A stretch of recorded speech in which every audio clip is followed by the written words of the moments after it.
Hello, I'm Brigantia, Blackbird of Blackbird's Brew. Happy Monday and welcome back to our Celtic Triads. This week we are going to talk about three things which are not hidden, and of course these triads were compiled by John F. Wright, 1995. So the triad reads, three things which are not hidden: a straw in the shoe, an awl in the bag, and a harlot in a crowd. So let's start with the straw in the shoe. Having something that's in your shoe is almost impossible to ignore. It could be the smallest of pebbles, but it will drive you batty until you get it out of your shoe. It's interesting that the triad begins with this example because an object in our shoe isn't necessarily something that we see right off the bat. Generally, we put our foot in the shoe and then we feel it. And then it's funny, and then we shake out our shoe to see what's going on there. This tells me that whether or not something is hidden isn't just a matter of whether or not something is visible to our eyes in the moment.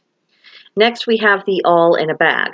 Now, just in case anyone watching this video isn't familiar, an awl is a simple tool. It's pointed at one end and it's used to mark surfaces and to pierce small holes into leather and wood. The presence of this tool in a bag is going to be probably pretty obvious, and it's likely to create a hole in the bag depending on how it's positioned. Or you could reach into the bag and the awl just might poke a hole in your skin. Either way, this thing is going to make itself known, just as the straw in the shoe is something that we can't fail to be aware of. Now we have the harlot in a crowd.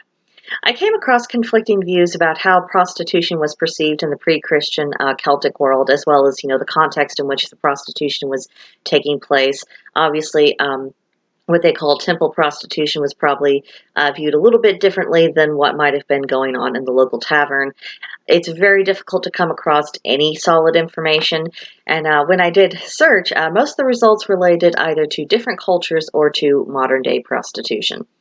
Now, obviously, prostitution in some context would have existed in the Celtic world, even though we can't be sure what the general opinion was of the practice or how those who were involved in it were seen by the rest of society.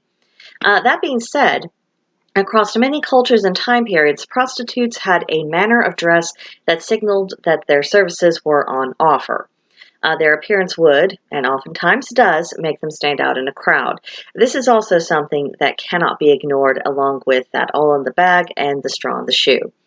The underlying lesson of this triad seems to me to be about acknowledging reality and calling a spade, and acknowledging that you are seeing what you are actually seeing. This sounds simple enough, but how often do we encounter people who will deny, demonstrable, objective reality because it doesn't suit them? And how often have we been guilty of that ourselves?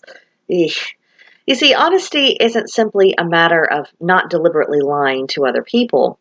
It's about not participating in lies in general and making a practice to recognize what's what. And I think that's part of what this triad is all about. But I would love to hear your impressions. You can come see me at Blackbird's Brew. There's a link to join in the description box below, and you can tell me all about your thoughts, or you can share with them here in the comment section. And as always, please like and subscribe, and I will see you in the next one. Bye.